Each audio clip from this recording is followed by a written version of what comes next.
দলে কি সম্মান পাচ্ছেন না রোহিত শর্মা? কোনো গুরুত্বই কি দেওয়া হচ্ছে না তাকে?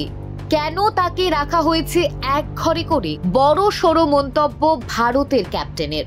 এখন তাকে দেখা যাচ্ছে আইপিএল এর মাঠে নীল জার্সিতে মুম্বাই ইন্ডিয়ান্সের হয়ে ব্যাট হাতে নিতে।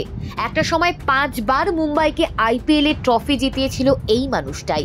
তবে মাঝেও কেটে গিয়েছে অনেকটা সময়, বদলে গিয়েছে অনেক কিছু। গত সিজন থেকে মুম্বাইয়ের অধিনায়ক করা হয়েছে হার্দিক পান্ডিয়াকে, আর তারপর থেকেই দুভাগে ভাগ হয়ে গিয়েছে মুম্বাই শিবির। সাজঘরেও দেখা গিয়েছে দ্বিমত হতে, এমনকি গ্যালারিতে থাকা দর্শকরাও বুঝিয়ে দিয়েছেন দলের এই সিদ্ধান্তে তারা মোটেও খুশি নন। তবে এখন হার্দিক পান্ডিয়ার সঙ্গে মানিয়ে নিয়েছেন সকলেই। শোনা যাচ্ছে এবার মুম্বাইয়ের এই অভিজ্ঞ প্লেয়ার রোহিত শর্মাকেই নাকি গুরুত্ব দেওয়া হচ্ছে না, দলে থাকতে হয় তাই আছেন। বেশ কিছু ম্যাচে দেখা গিয়েছে ইম্প্যাক্ট প্লেয়ার হিসেবে ব্যাট করতে নামেন রোহিত শর্মা। তবে ব্যাটিংয়ে এ যে খুব একটা ঝড় তুলতে পারছেন তা কিন্তু নয়। প্রথম দিকে অল্প অল্প করে রান পাচ্ছিলেন তিনি, তবে শেষ কয়েকটা ম্যাচে কিছুটা হলেও ভালো খেলতে দেখা যাচ্ছে তাকে।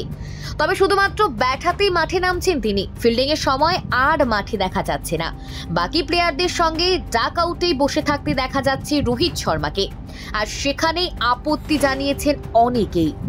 কেন এভাবে দলের একজন অভিজ্ঞ প্লেয়ারকে শুধুমাত্র ইম্প্যাক্ট প্লেয়ার হিসেবে খেলিয়ে বসিয়ে রাখা হচ্ছে?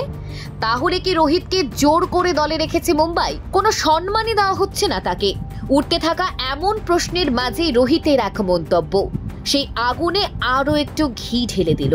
রোহিত শর্মাকে বোলিং এর বিষয়ে প্রশ্ন করা হলে তিনি বলেন, কোন পিচে বোলাররা কেমন পারফর্ম করবে সেটাও ম্যাচ জয়ের ক্ষেত্রে গুরুত্বপূর্ণ। তবে তা দলের বোলারদের নিয়ে কি পরিকল্পনা চলছে সেসব বিষয় কিছুই জানেন না তিনি, কারণ বোলারদের নিয়ে পরিকল্পনার সময় তাকে কিছুই জানানো হয় না। হিটম্যানের এমন মন্তব্যের পর কিছুটা হলেও ক্ষুব্ধ রোহিত ফ্যানরা। তারা ভাবতে শুরু করেছে, তাহলে কি এক ঘরে করে দেওয়া হলো রোহিত শর্মাকে? ঠিকমতো সম্মান পাচ্ছেন না তিনি। ব্যুরো রিপোর্ট, ভারত সমাচার।